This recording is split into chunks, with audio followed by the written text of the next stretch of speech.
Hello BI friends and welcome to BI4Dynamics Power BI Premium.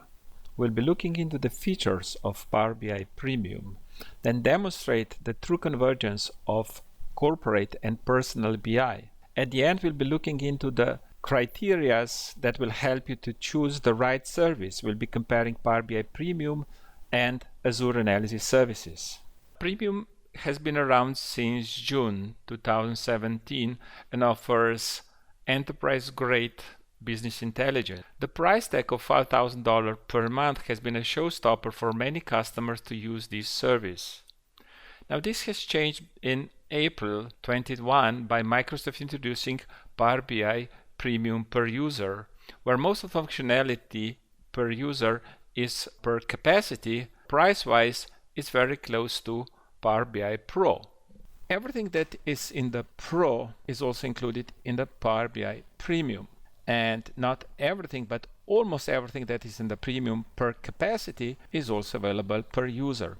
So the most important feature for our analytics is XML endpoint, paginated reports, model size and refresh rate. Now when you have a data from F&O, we are not analyzing these data directly with analysis services, or we are creating first the data warehouse. Analytical or semantic layer is here to offer better user experience and performance for a user. So users would not connect to data warehouse but to analytical database. I'm now connected to the corporate data source with a web browser, and you can see the content is really very rich. So let's just have a look into some of the reports here in the sales area.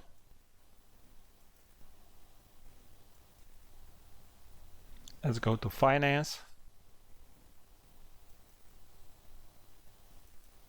receivables, inventory, manufacturing, retail, and other business areas. Now we are going to look how easy it is to add external sources to this corporate data. Let's have a look.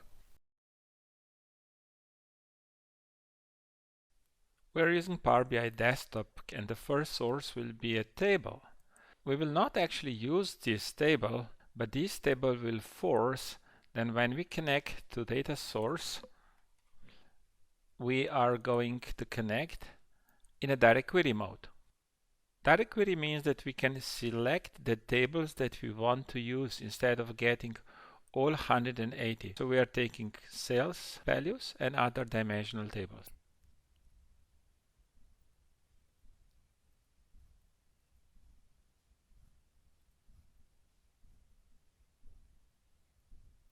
And now we load this model. And let's create a simple report with a need sales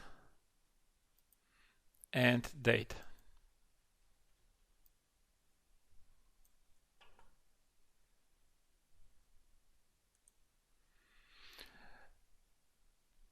Now we want to add Excel budgets. We can add any of the 120 data sources or connectors. So here we have budgets for 2021. We'll load. And just a little fine tuning.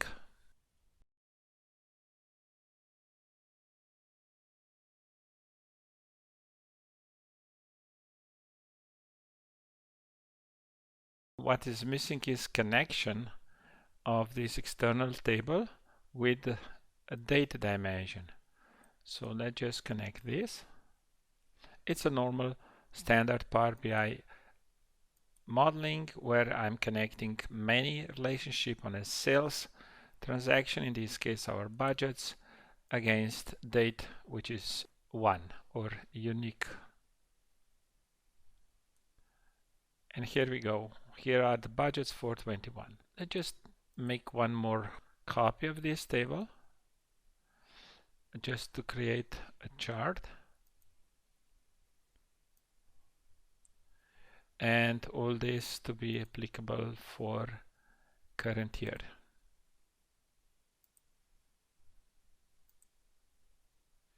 Good. And let us just publish now. So we're going to publish to the same workspace, production, and open it directly from Power BI. The report, let's refresh the report. It won't work because it says there is no gateway connected to the data source file. So we have to go to the source, and this is our sales budget. We are going to the settings, and in the gateway connection, we see it's not configured. So let's just configure, and we have to add file to the gateway.